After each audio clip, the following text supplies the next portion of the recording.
Every religion says love your neighbor as yourself in some verbiage, as well they should. But the how to do that is so worked out in Judaism that I admire it for it, and I learned.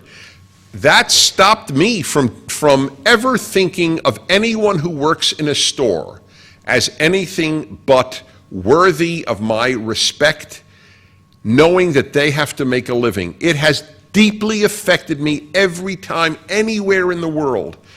I would only ask prices of items if there was any chance. Doesn't mean you have to buy it. You can ask prices of items that you won't buy. You can't ask prices of items you know you won't buy. For example, walking into a camera store, a hobby of mine, there are people, and I know this because I advertise for the biggest camera store in Los Angeles on my radio show. My Los Angeles station, they advertise on, and I'm their spokesman. And so I go there periodically, and they tell me these stories, exactly confirming the Talmudic teaching of 2,000 years ago. People will do the following.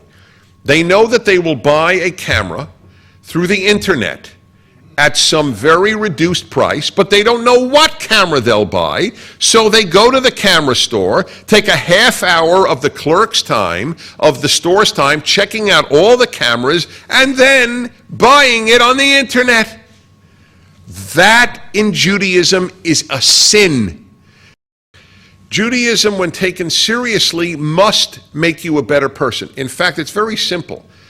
If you consider yourself a serious, that's the term I like, but let's call it religious Jew, and Judaism has not made you a kinder, finer, more decent person, you're doing it wrong. There's no question. You don't understand it, you're doing it wrong. In the first book that I ever wrote, The 9 Questions People Ask About Judaism, with, again, Joseph Telushkin, one of the questions is, if Judaism is supposed to make people better, how do you account for unethical religious Jews? And we have a number of answers there, and at the end of the chapter, we have the following plea.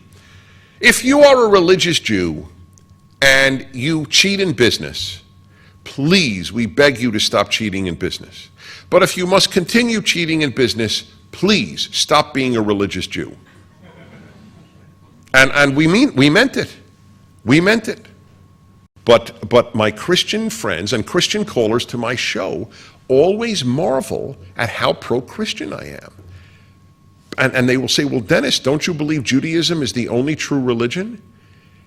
Answer is, I believe Judaism is a true religion, but I have no doubt that there are other vehicles to God. Judaism doesn't deny that. I said that Judaism stands on 2 pillars, and that is goodness and holiness. I've made the case for goodness. Let me make the case for something that is much harder for modern Westerners to appreciate, and that is the concept of the holy. We tend to think that all we really need to be are good people. Judaism, and here I really know it was all Judaism. Judaism taught me it's not enough to be good. You also have to be holy. Now let me give you a definition of holy that I take from Judaism, and you will realize what has happened. I believe that we are created in the image of 2 beings.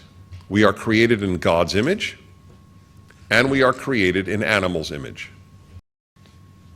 Even secular life understands that there has to be a distinction, maybe not between God-like, because that's not secular, but between human-like and animal-like. For example, what would even a secular American say to their kid, or let alone their husband, if he had his face in a spaghetti bowl and licked it all up, not using any utensils?